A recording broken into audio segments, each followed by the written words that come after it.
What's up, everyone? It is Chris, and I am here for a vlog. This is my second take doing this because I started doing it and I went a little bit further in, and I was muted the entire time. Great. Um. Anyways, I want to go into.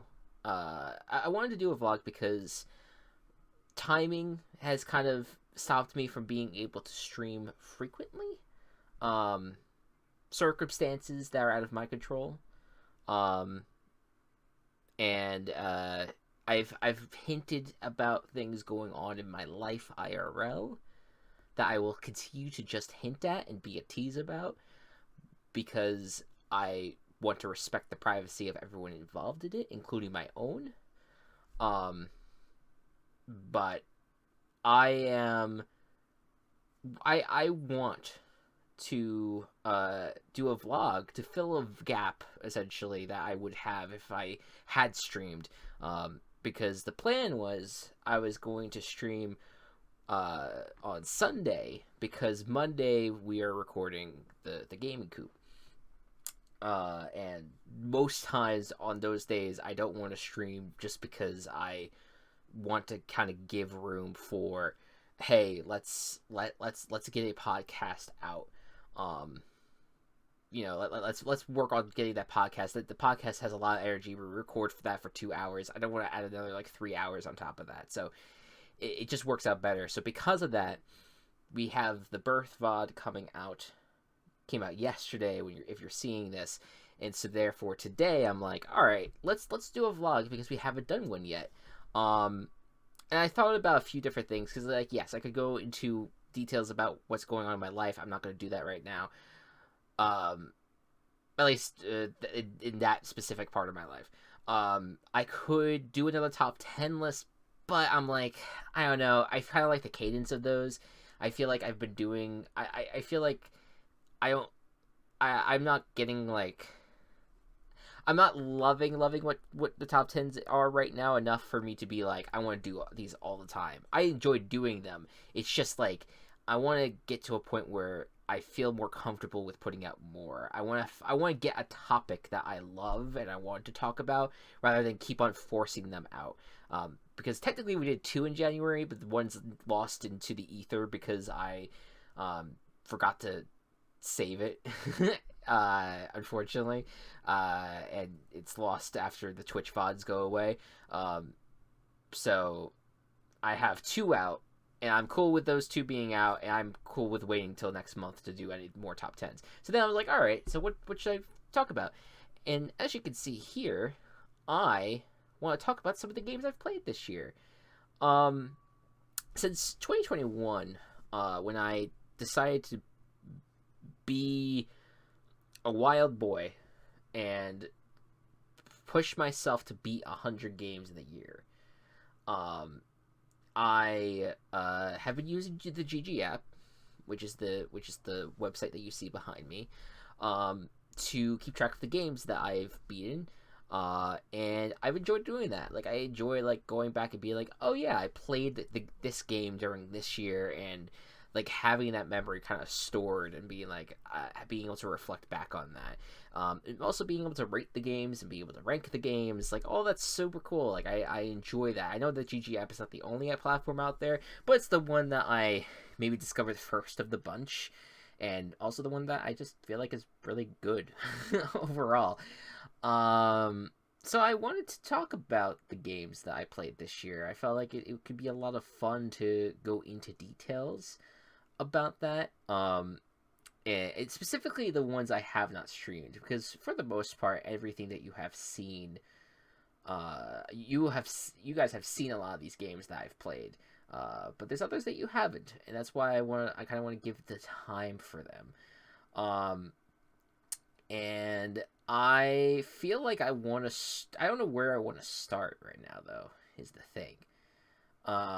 Because I feel like, do I want to start from the top and work my way to the bottom, or go from the bottom to the top?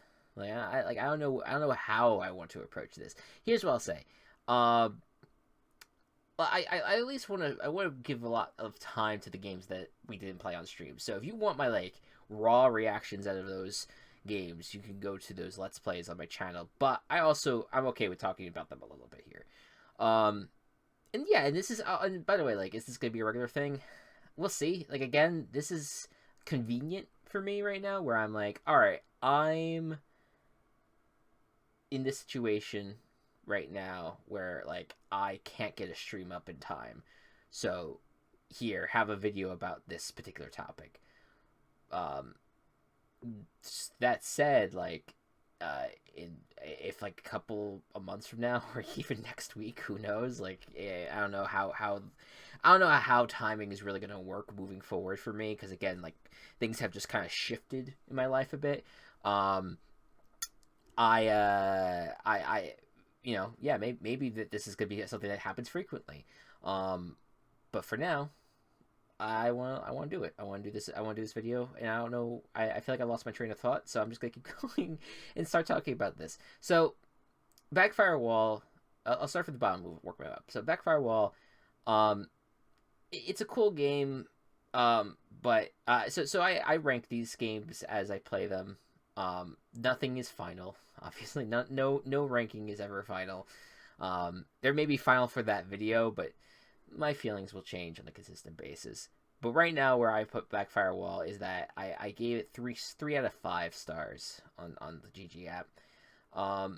And you know what? I think I'm fully recognizing that's probably me being a little harsh on the game, because I walked away kind of frustrated, maybe undeservedly so, with it. But I think I ended up finishing Backfire Wall and finding it so much not what I expected, and therefore kind of disappointed, which is not how you should approach any game whatsoever.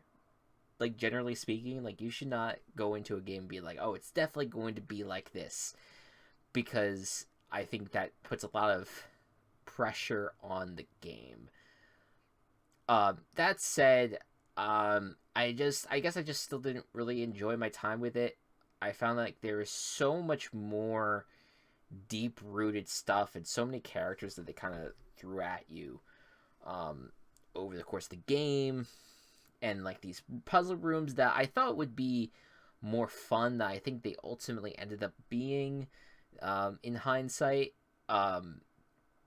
And I think, yeah, like I just think it didn't work for me. I could see it though where the story works for people. Like, I could totally see where people enjoy that kind of story. Another thing is too, typically speaking, I don't always love games where oh, here's all these characters and you are in control of all their fates, and I'm just kind of like, oh, that's scary. that's really intimidating and kind of a lot of pressure to put on me. Like, I just don't vibe with that necessarily. Doesn't obviously, like, it you could still beat the game without having saved a bunch of people, but you feel bad at the end of the day. You're like, oh, maybe I should have saved this person or saved that person. I don't know. It so much of it kind of and that's, by the way, some spoilers. I let me tell you, this is gonna probably be a accidental spoiler filled vlog. So if you see these games, you're like, oh, I don't want to be spoiled, maybe just tune out. It's fine. You can come back to this. So yeah, I'm kind of bummed to put Backfire Wall here, but it just is what it is.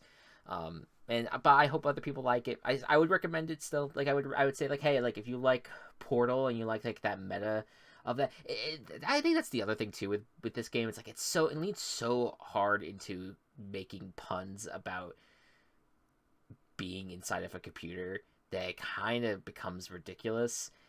And I'm still kind of dumbfounded. I didn't talk about this at the time. I am dumbfounded that they just included a character that was just making Astiv movie references and then disappeared and I guess reappeared somewhere else. But like, we didn't really hunt them down and fight. Like, there's just so much about this game that I was just kind of like, okay. Like, I don't know what this game was trying to be at the end of the day. It wanted to be so many things at once, and it felt overwhelming. But again, that's just my take, and I feel bad, kind of, shitting on it in any way capacity. Because I could also just sit here and be like, I just didn't get it. And so I would still check it out if you enjoyed the demo, because it does pretty much play similar to the demo, but it just keep in mind it does get kind of like, does feel very real after a while. It gets a little like, oh shit, things are going down. I've already talked about. There's some of these games I have talked about on stream before, but I'll talk about them here really briefly. Gentle Jousting. It had a single player campaign added after the fact, and because of that, and because it was 69 cents on Steam for a sale, I was just kind of like, oh, all right, let's pick it up. Now, even if I wanted to stream it, I can't stream it because it goes against the Twitch DMCA or whatever. That's we know that's copyright. Yeah, whatever. It's the like, hey, we don't like nudity on our platform, which is totally understandable. So anyways, Genital Jousting is a fine game that's joke is kind of beating into the ground ultimately with its single player campaign. I think it's funny, and I think it like I don't know if you're supposed to take away anything out from it other than like, oh, it's a bunch of penises interacting with each other, and it's like you control a penis that's like going about his everyday life, and then oh, it's high school reunion, you have to find a date, and like the whole game is about finding a date. I think it lasts way too long and the jokes just don't like, the jokes are just like, it's penis humor, you know, like that's pretty much it. It's funny in its sense of like wanting to tell a kind of serious story, even though it's fully aware that it's not at all serious. But yeah, it's a little. It just didn't quite hit for me. In fact, I probably should have put Backfire Wall ahead of Genital Jousting, but I guess I was just so disappointed with Backfire Wall that I put it below it. But yeah, Genital Jousting's just fine. Just a fine game. It's not bad. And again, if you enjoy playing with penises, you will love Genital Jousting. Anyways, Waylon is another game that this is all like I would say. Yeah, this actually kind of works out because the bottom row is all my 3-star games. So Waylon's another one that's a newer game that came out that I wasn't quite as disappointed with as I was with Backfire Wall. Maybe because I had lower expectations going into Waylon. It looked and played like a very simple puzzle game with a neat mechanic of, hey, you have a glove that you're pushing things out, and you have a glove that's pulling things in. And that is the basic thing that you go through a short game with. And I think I enjoyed it overall. I think where it just goes into the old, like, all right, it's fine, is there were moments where, like, I think especially at the end, where, like, trying to figure out what you're supposed to do next was a little frustrating. And it doesn't really, like, the world doesn't really do much, like, to, like, entice you to want to keep going. I was only enticed because I love the way this game looks. Like, I love how colorful this game is. Like, the art in this game is kick-ass. Like, I absolutely love the way that Waylon looks. And, like, I think that's another reason maybe why I put this game ahead of Backfire Wall. And I don't like knocking a game for it being simple in nature, because I kind of like simple games. Like, I am very simple-minded, which is, again, not necessarily a good thing. But I just kind of felt like at the end of the day, Waylon was a really nice experience that ultimately didn't do anything to wow me or excite me in any way, shape, or form. Next up is Kirby's Dream Land, which is the first time I ever played the first ever Kirby game. And let me tell you, I did not realize that Spring Breeze from Kirby Superstar Ultra was literally a remake of Kirby's Dream Land. Had no idea. I think maybe I remember that being the case in the past. I might have heard about that.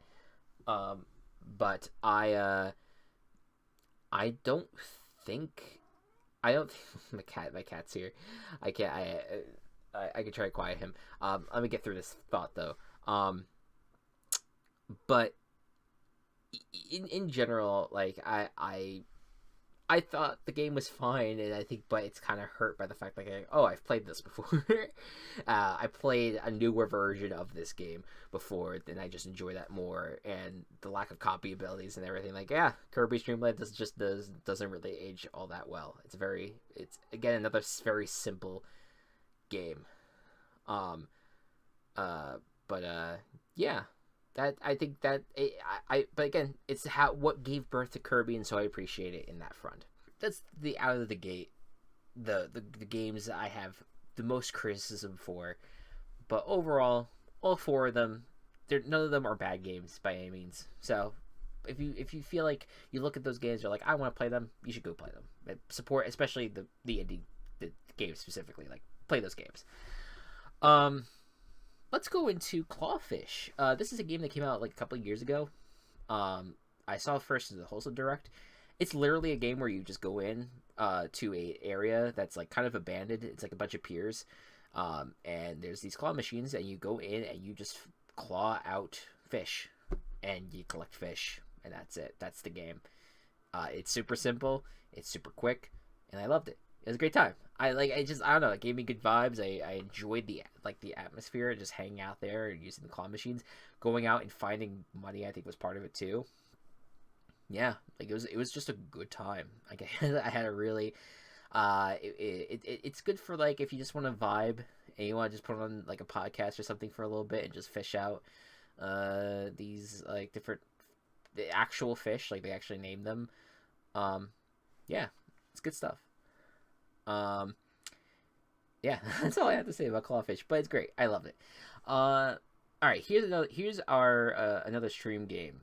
Because we didn't stream Clawfish, we didn't stream Kirby's Dream Land. Those were the first two games that we did not stream. So returning to a game that we did stream, Marvel Spider-Man Miles Morales, and I feel bad kind of ranking Miles Morales this low. Granted, it's of a group of 16, but I think I just don't know if the ending quite landed for me. But even with that said, I also think I'm starting to be a little tired out from Spider-Man gameplay, and that's a concern, considering that we are going to have Spider-Man 2 later this year.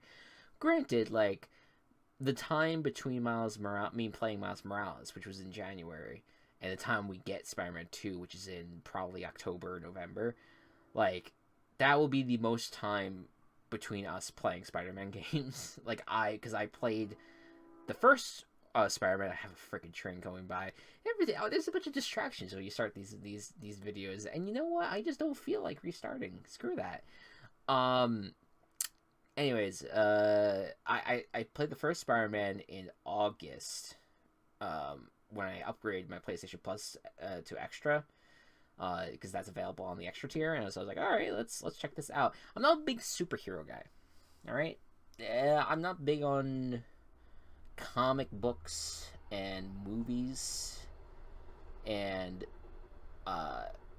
there's that train in the background, by the way. I don't know if you hear that in the background. That's a loud ass train. Especially for my window being closed, that's a loud ass train. We live right next to a train.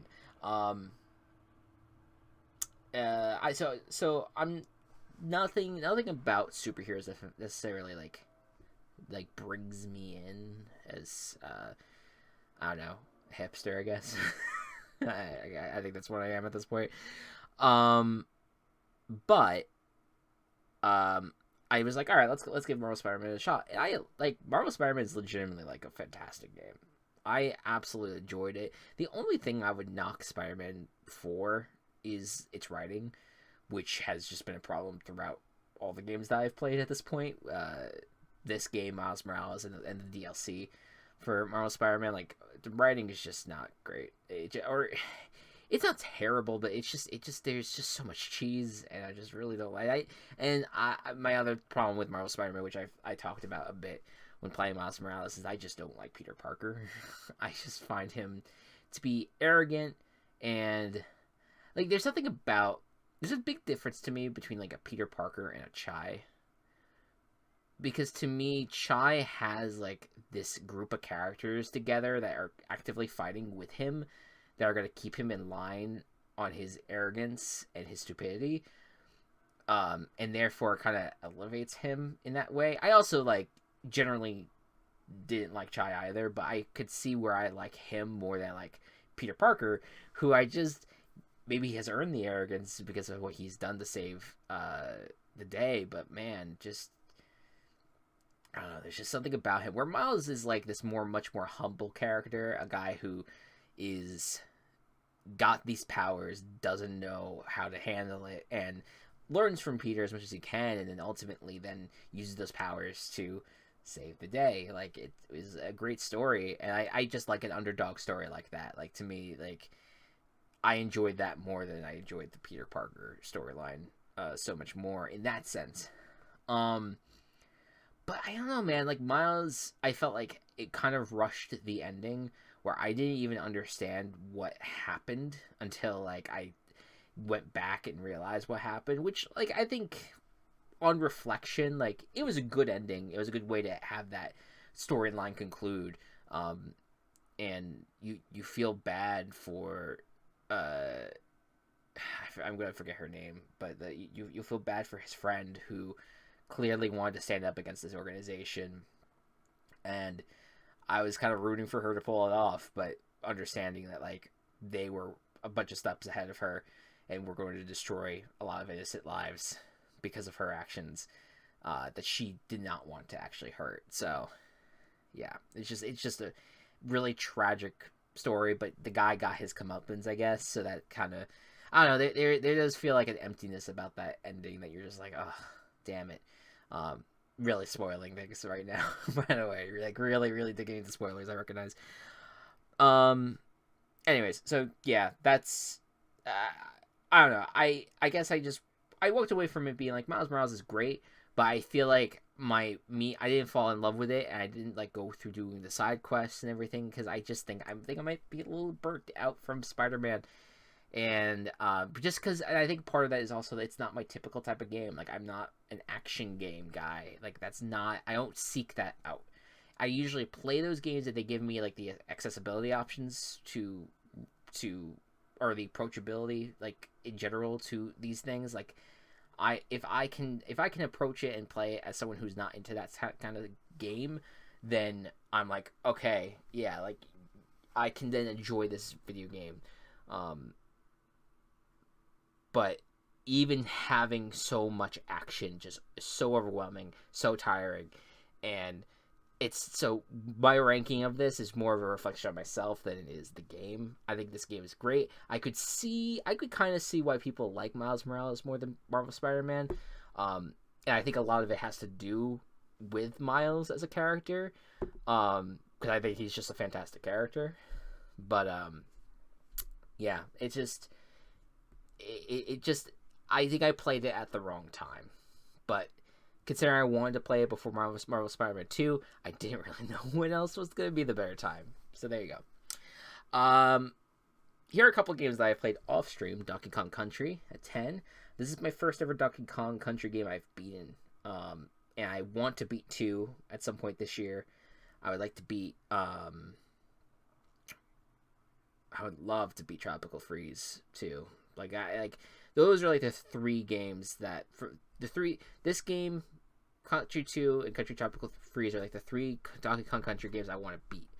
I want to like take care of, and like just to kind of be like, okay, I have experienced those games from start to finish. Like, just be able to say that, like, would just feel good. It's great. It to me, it doesn't hit for me like. My favorite Nintendo 2D platformer was Yoshi's Island. I played that for the first time last year and fell head over heels with Yoshi's Island. I had played all these games at one point on my GBA when I was young, but I had a knack for like starting things and then moving on from them because I was a kid and I had like a very short attention span.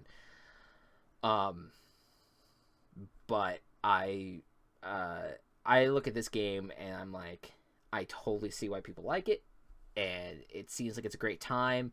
I'm curious to play DKC2 just because that's the one that it feels like a lot of more people like. Um, and so I hope I like that even more than this. Again, I definitely like this. Like I like the barrel levels, the minecart levels. Like those are all like really cool concepts, but maybe also overstay their welcome a bit. But I like them a lot. I like any 2D platformer that changes the pace a little bit. That isn't just like, okay, run along this world and you reach the end. Bye bye. Like I like games that like constantly like keep you on your toes a little bit while also not like constantly changing things to make it like it's a new game every single time. Like I don't always love that necessarily. You have to strike a good balance, and I think this game does. So yeah, I enjoyed it. It's definitely on the higher tier of 2D Nintendo platformers, but keep in mind that I'm someone that typically doesn't love old school 2D platformers, and so Yoshi's Island is really the only one that I would be like I'm in love with. Everything else I'm like it's great, but the big thing for this game too is just like the way I play this is I use rewind a ton. Like I'm playing it through NSO, so it's like I want to if I make a mistake I want to rewind it and fix that mistake immediately, and like does that hurt the experience a little bit, I guess, but I'm kind of okay with that, like, because otherwise I'm not going to beat the game. I'm just telling you, like, that's just not. 2D platformers are very much more difficult for me, and I don't really have the patience after a while. I just drop off of them, so I want to keep pushing myself to go forward and keep moving and keep going. And so I'm glad that I got to see the entirety of Donkey Kong Country. You can debate with me if you want. Actually, no, don't debate with me. I don't want to hear your arguments. I'm going to say I beat Donkey Kong Country. If you want to disagree with me, that's fine, but I don't really care. Speaking of a game that an old school game that I had to maybe rewind a couple of times, Kuro Kuro Kuroin. Now, if you don't know what this is, I don't blame you, because I only found this through, or knew what this was, thanks to Giant Bomb's Arcade Pit. This is a game that they play a lot on or at least the episodes I've watched, they played it a lot. But Kuro Kuro Kuroin is a game where you are this you pilot this long vehicle, and you are playing from this top-down view, and the vehicle is like spinning around in one direction, and you are trying to kind of like navigate a maze to kind of get to the end. And there's things that they implement throughout a stage where like they have the springs where if you hit into a spring, when you're spinning in one direction, you hit it, and then now you're spinning in the opposite direction. And they have a lot of obstacles that you don't want to necessarily hit. You have like you can only get hit 3 times before you lose it, and you have to go start from the beginning. And the goal of the game is to collect these, like your siblings, because they got lost for some reason or kidnapped. I forget what the reason was for that. But it's a damn good time. I actually really, really love Kuro Kuro Kuroin, and I kind of hope, I doubt it, but I kind of hope they make a new one. Like, it would be really, really nice. I really, really vibed with it. Like, it just was like, oh, I love these kinds of maze games. Like, I love navigation games where you're just your main focus is just to kind of move through something. I kind of vibe with it. It was a good time. It's difficult. It's definitely a very difficult game.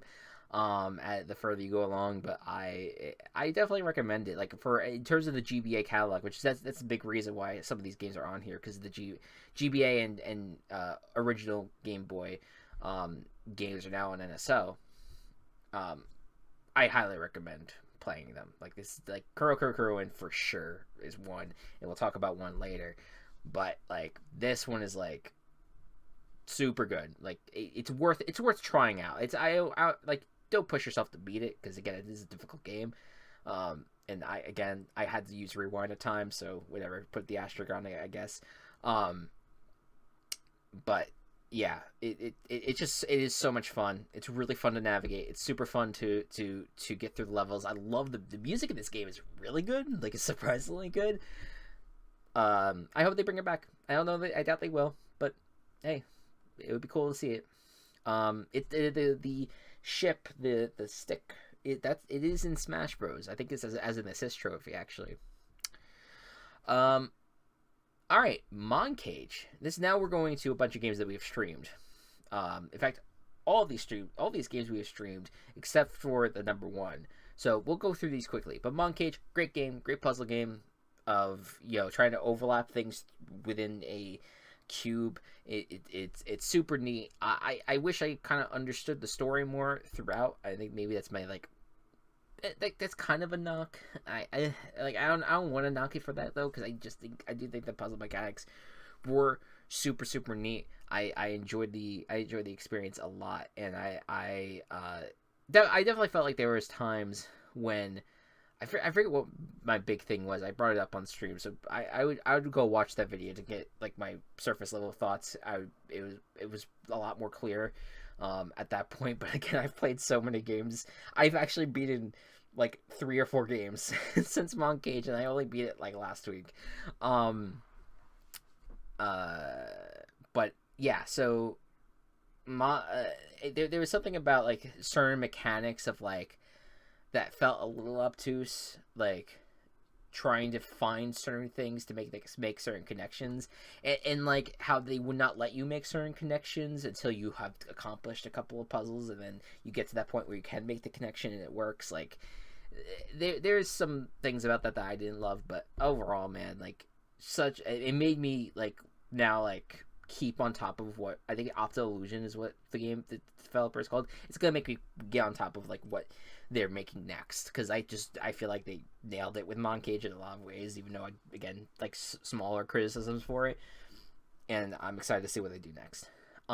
Same with Birth, which if you haven't watched, go watch my VOD on that. Like it was so much fun playing that game. I thought that they did such a great job in terms of Madison Carr, I want to say her name was, that developed it. Such a great like point and click puzzle game that was very reminiscent to me in a lot of ways of like a combination between Little to the Left and the Rusty Lake series. I don't want to spoil too much. I don't even because it's the YouTube VOD is newly up, so go watch it. It is a delight, and it is definitely like I would not be upset if this game ends up being like in the top 10 of 2023 for me. Like I think it earns its spot. Like it is very good. All right, top row. Here we go. By the way, all these games since Clawfish on, these are my 4 out of 5 star games. All right, just throwing it out there. It continues here with SpongeBob SquarePants: The Cosmic Shake, and I've talked so much about this game, whether it's during the Let's Play or during my top 10 list for SpongeBob. So I really don't have to go more into detail here. You know my feelings about it. I enjoyed my time with it. I definitely don't think it hits the highs of what Battle for Bikini Bottom is, but I love it for what it is, which is truly like a love letter to the show. It is more of a love letter to the show, because it includes so many references. It packs in so many references, which is I think to its detriment in some ways, but it pulls so many references. Like it will make you go through and be like, oh, I remember this episode where this happened. Like there's so much of that, where Battle for Bikini Bottom is so much more of like its own adventure, which I think I like it more because it's more of its own adventure, where Cosmic Chic is very much like, this is based off of a TV show and we're gonna make it known. And again, not necessarily a bad thing for some, a little bit of a bad thing for me. I think they overdid it in that way. But I loved it. I loved the collectathon aspects of it. I loved learning the different abilities in the game. I think the worlds are gorgeous. Like this is a gorgeous SpongeBob game. Like they did such a good job. I think it is. It probably in the hearts of many would be a 3 out of 5 game. I'm giving the 4 out of 5 bump just because it's a world I love, it's a character I love, and I do think that they nailed it in a lot of regards, despite falling short in others. So there you go. Pokemon Scarlet. I'm just glad I enjoyed it. Like I'm just so happy that I enjoyed that game and I enjoyed it as much as I did. Like, I I talked about it at the time after finishing it, which by the way, like that's a long series to watch, and I commend anyone to go through and watch all those VODs. But I don't even know if in my time streaming this year, next year, the year after that, I don't think any series is gonna top Pokemon Scarlet. And I think from that angle, like Pokemon Scarlet is probably one of the best games I've ever played, purely from that angle. But for the game itself, like I am not I definitely am someone who, as much as I've gotten so much more into Pokemon, as someone who's probably from here on out going to try out a lot of the Pokemon games moving forward, that I now consider myself a Pokemon fan, I also sit here and recognize that there are still core elements of Pokemon that aren't for me. And I think a big part of that is the battles are... A lot of it is hard for me to fully grasp. It's why having Matt by my side throughout that entire Let's Play, through the Twitch chat, was so huge. Sorry, fucking... God damn it. Why at 2 o'clock in the morning... 2 o'clock in the morning, I'm getting a fucking Slack notification. Like, come on, people. Pokemon Scarlet, I think, was made better because I had Matt by my side. And he's someone who loves the Pokemon, lives, breathes Pokemon. And because of that, and his expertise and him being able to kind of guide me throughout, that helped the series. If I didn't have that, I don't think I would have stayed with Pokemon Scarlet, if I'm being honest. But that's just something I need to grow into. I need to get better at. If I want to continue to join these games, which again, I think I'm going to. Will I play the DLC for this game? I don't know. Maybe. We'll see. But I just really, really like everything that about this experience, though. Like, I think the gym battles were so much fun. I think that were the best part of that game. I loved the Terra battles as well, or not Terra battles, the fucking Titan battles. That's what I meant to say. The Titan battles were like awesome. They were so great. I enjoyed a lot of the story points. I loved the characters throughout the game. Like, it was a really, really good video game despite its issues, and I am excited for the future of Pokemon. I'm excited to experience more Pokemon in different ways, and so I'm hopeful that Scarlet isn't the last time I enjoy a full Pokemon game. I'm kind of thinking about going back and playing the old ones again, like just to kind of re-experience that, because I did play the old ones when I was young and just never, like all of the GBA games, like I was mentioning earlier, like I just played them for a little bit and dropped off. I'm hoping that this is a pathway for me to, like, all right, let's try to get into some of these older games, but there's also a good chance that I may not enjoy them as much. So, I don't know. We'll see. But shout out to Pokemon Scarlet. It's a great game. I said this at the time when I finished the game. I would still say that Legends Arceus hit for me more from a gameplay point of view, but that is no shade to Scarlet. I think the both games are really, really close. I like Arceus more. Let's talk about these next two games in the group. Monument Valley. The reason why, and this is now, we're now entering 5 out of 5 territory. These are all games that I give my full, like, 5 out of 5. These are all-time great games for me. Monument Valley hits for me so hard, I think because of the way they take a very simple mechanic, which is, hey, you are going to connect pathways by using perspective. where you think that something is high up and something is low, but the moment you point them towards each other, they actually connect. Um, they take that very simple concept and do so much with it and change so many of the different mechanics, while also just keeping the core of what the game is about, which is just getting from point A to point B with your character.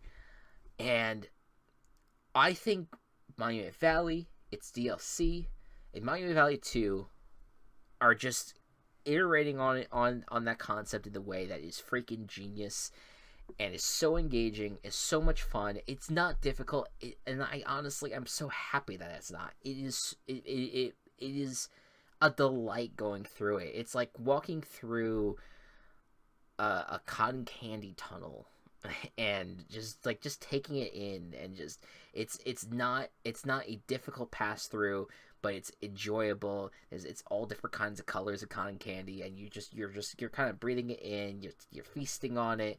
Like it's just a delight. It's a delightful game. It's a delightful experience. And apparently they're working on a third one, which makes me super happy. I just think it's a concept that works. And again, it may be simple in nature, but I appreciate it for what it is, which I think is just genuinely like one of those puzzle games that if you want something that feels good to play as a puzzle game, and you're not someone that like loves puzzle games, like even if you're someone that doesn't love puzzle games, and even if you're someone that does, but is okay with something that's a little bit more simple in nature, but really cool in evolution, I guess, these are the games. Like, they just hit. And right now, Monument Valley is higher than Monument Valley 2. I think just because Monument Valley 2 didn't blow me away in the same way that Monument Valley did, but I think that's just partially because of Monument Valley is the first game was my introduction to it, where 2 was just like iterating on it, and again did it in cool ways. Like the tree puzzle was really cool, and like the rainbow levels were super cool. Like there's a lot of cool things about my Monument Valley 2 that I don't want to like disregard necessarily, but yeah, the first game was just as, well, to me, I think hit for me more, and I loved it for that reason. Yeah. Nothing more to say. Hi-Fi Rush, man. This is the series I'm most disappointed about, because I love the game so much, but because the video didn't come out well, I'm like, fuck, I just want to take the entire thing off of YouTube. I'm so bummed about it. Same thing with Cosmic Shake too. Like, all of a sudden, because of my webcam's impact, and I don't know if the internet was playing a factor or whatever it was, but like certain layers of things were really starting to impact my like ability to enjoy to actually like have like a decent video output. I was able to play the games fine, but like because it was so laggy in how it was presenting on the screen, it just was like, ugh, that's such a bummer. I'm glad that we figured out the issue. I'm glad that we've just determined, like, hey, let's just stream at 30 FPS, 60. We don't need to get to 60. Let's just stream at 30. 30 is still good. Like, it's not the end of the world. And we'll record at 1080p. And the fact that we found that nice balance where we're gonna give you high video quality, will not give you like the amazing frame rate experience, but decent. Like, I'm okay with that. But anyways, it's sad. It's just how it is. I don't need to have my webcam on all the time. Like, I'm kind of cool with that.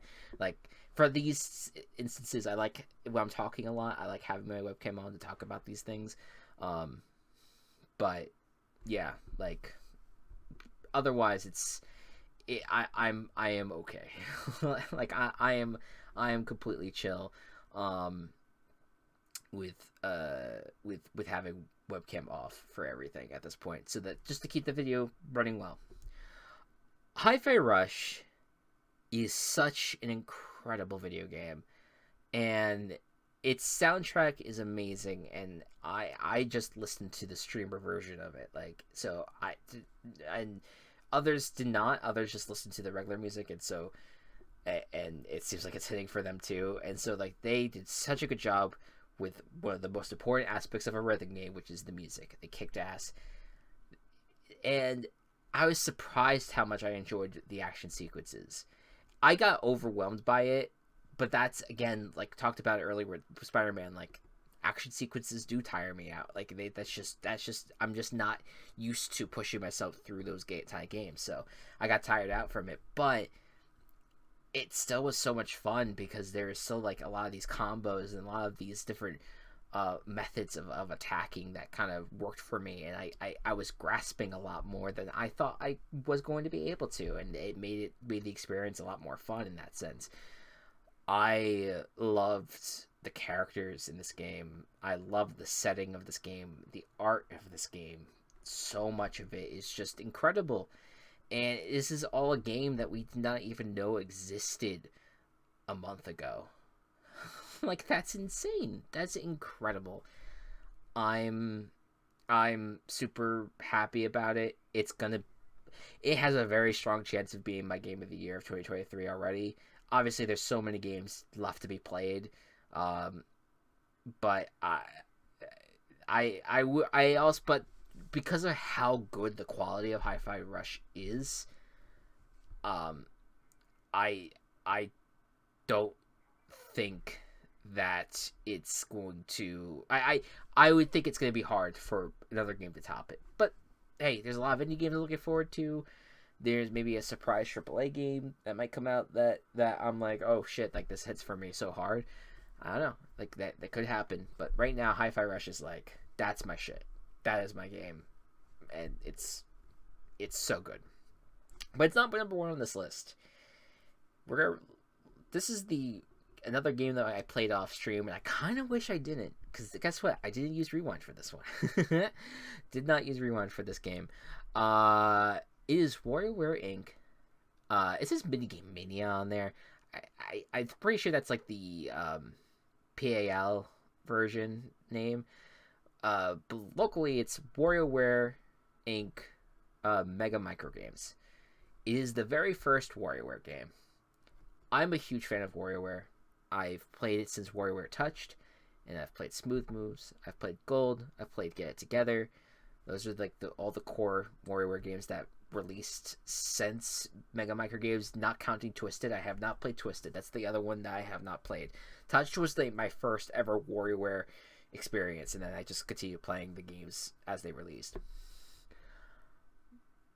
But WarioWare Mega Micro Games is everything that I wish WarioWare still was, which is not far off from what it originally was, but like I don't know, the micro games being the way they were in their presentation and how you complete each micro game is just simple in nature, not overly complex because of the Get It Together is probably the true WarioWare games, probably the worst one. Even though I do love Get It Together, like don't get me wrong, like Get It Together was great, but I think it kind of overcomplicated itself with like having little characters on the screen that you use to control each micro game instead of it being like, hey, we're going to give you your control scheme. The way the control scheme is, we're going to present you a micro games in that fashion. I understand it was probably going to be hard to do that with the Switch, but I don't know. I feel like they could have figured out a way, but it's fine. I just love that this was the OG WarioWare, where you get to experience these characters and you get to experience these types of games. They all had their different like genres of what their games were based off of, and then each game were so simple to understand in a split second, and then know how to accomplish it. And it hit that serotonin right into my veins of like, oh my god, this is so much fun. I love this. I want to get high scores on everything. Like this fills me with so much joy. Like a game that is it is rare for a game that's meant to kind of induce some sort of stress would give me this much joy, but it just does, because it's so quick and it's easy to restart, and I love how silly it is. It keeps you on your toes in a way that is actually like genuinely exciting, and I loved going through this game. It is so well done. I didn't realize that like some mainline characters like Ashley and Mike were not in this game too. Like that was surprising to see. But man, they did such a good job. and like this birthed one of my favorite franchises in the history of games for me. Like WarioWare means the world, and so I don't know if any other games got top WarioWare this year, including the backlog. Granted, we are going to play a game that spawned a genre, or that's not necessarily spawned it, but was one of the biggest iterations of a genre that I love very much, very soon here. So we'll see how it goes. But yeah, play WarioWare. Like if you have not played WarioWare before, and like it's about playing games very quickly, like it's micro games very quickly, and that doesn't sound like for some people that might be intimidating. Just try it. It is just like, hey, here's game one, and hey, swat the fly real quick. Swat the fly. Boom, you accomplished game one. All right, here's game two, and it goes through those iterations. If you have played WarioWare before and you have not played this game, play the fuck out of this game. If you enjoy WarioWare and you have not played this first game, play this. It is a must play. And this game, Hi-Fi Rush and Monument Valley, to me are like the all-time great games that I've played this year, and I'm hoping for many more. We'll see how it goes. And I believe that does it. I feel like I've talked for a while. I've done a lot of discussing this experience, but I'm happy I'm doing this because, again, like, man, it is just been harder for me to get into streaming as of late. But I'm hoping that changes soon. I'm hoping that, like, again, the day that you see this, hopefully I'm going to be streaming later that night. No guarantees, but we'll see how it goes. I felt like I wanted to say one more thing. Yeah, like, you know what? Like let's tease it. So, Kirby's Return to Dreamland Deluxe is coming out on Friday. So, I plan on playing that through the weekend and probably streaming that through the weekend. I was initially debating whether or not to stream that, but I'm like, you know what? It will be interesting to compare that to my original Let's Play of Return to Dreamland. Because I remember playing Return to Dreamland and being like, alright. And I'm curious where I'm going to be with the Deluxe. I think I'm going to end up loving it a lot more. I'm anticipating that. But if we have the time and if we're able to, and might be a vlog here that I post this and I'm like, alright, we're going to be back tomorrow, and we might not be back tomorrow. So forgive me if that is the case. But if things line up and things work out, we're gonna play Banjo-Kazooie, which is a game I've never played, despite being a huge fan of 3D platforming collectathons. I really wanted to play it, and I feel like this is the time. We're gonna play it through NSO. Hopefully the port of that game is decent, because I know that's been a controversy with the N64 games on NSO, but we're going to try. We're going to try, and I want to experience this. I want to love it. I really do. I hope I do. So we'll see how it goes. Banjo-Kazooie, ideally, will start later today when you see this video. But if not, then you will see me eventually. Most likely this weekend with Kirby. So, yeah, sounds good, right? I think we're in good shape, folks. Thank you for listening to me ramble about all the video games I've played this year. I've enjoyed this experience this far. I will not ramble about any of these games anymore, unless asked. So next time we do this, it will hopefully be at a time where we double the amount of games that we see here. So that way that we have all these newer games to talk about. But until then, folks, thank you all so much for listening, and I will see you in the next stream, or vlog, or whatever else you consume of mine. Bye-bye.